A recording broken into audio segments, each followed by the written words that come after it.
ایک دور کی بات ہے।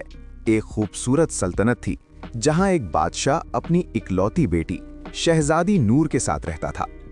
شہزادی نور بہت حسین تھی، مگر اس میں ایک بڑی خامی تھی۔ وہ بہت زیادہ ضدی تھی۔ جو بات اس کے دل میں آ جاتی وہ ہر حال میں منوا کر رہتی۔ اگر اسے کوئی چیز پسند آ جاتی تو وہ فوراً چاہیے ہوتی، چاہے وہ ممکن ہو یا نہ ہو۔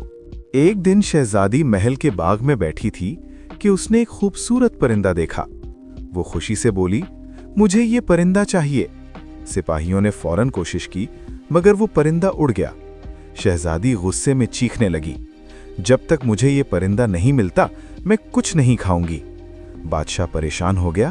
اس نے پورے شہر میں اعلان کروایا کہ جو بھی وہ پرندہ پکڑ کر لائے گا اسے انعام دیا جائے گا۔ اسی دوران ایک بوڑھا فقیر محل میں آیا اور بولا، بادشاہ سلامت، شہزادی کو ہر ضد پوری کر کے آپ اسے نقصان پہنچا رہے ہیں۔ بادشاہ نے ناراضگی سے کہا، تم کیا جانتے ہو، وہ میری بیٹی ہے۔ فقیر نے آہستہ سے کہا، اگر آپ اجازت دیں تو میں شہزادی کو ایک سبق سکھا سکتا ہوں۔ بادشاہ نے سوچا اور اجازت دے دی۔ اگلے دن شہزادی کو سادہ کپڑے پہنا کر شہر بھیج دیا گیا۔ شروع میں اسے مزہ آیا، لیکن کچھ ہی دیر میں اسے بھوک لگنے لگی۔ اس نے کھانا مانگا، مگر کسی نے مفت کھانا نہیں دیا۔ ایک عورت نے کہا، بیٹی، یہاں کھانے کے لیے کام کرنا پڑتا ہے۔ شہزادی حیران رہ گئی۔ شہزادی نے پہلی بار زندگی میں کام کیا، پانی بھرا، برتن دھوئے۔ اس کے ہاتھ زخمی ہو گئے۔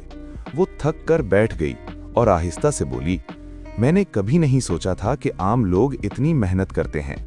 اس کی آنکھوں میں آنسو آ گئے۔ شام کو فقیر دوبارہ آیا اور بولا، کیا تمہیں وہ پرندہ چاہیے؟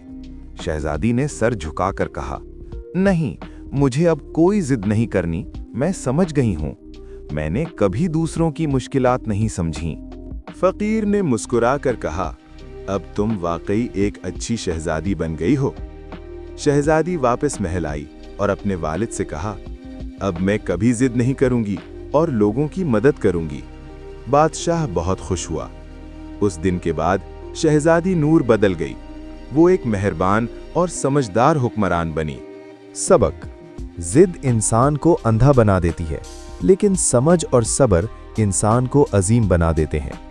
اگر آپ کو یہ کہانی پسند آئی ہو تو لائک کریں اور کمنٹ میں ضرور بتائیں کہ آپ کو یہ کہانی کیسی لگی اور اگلی کہانی آپ کس موضوع پر سننا چاہتے ہیں یا کیسی کہانی دیکھنا پسند کریں گے، اور ہمارے چینل کو سبسکرائب کرنا نہ بھولیں۔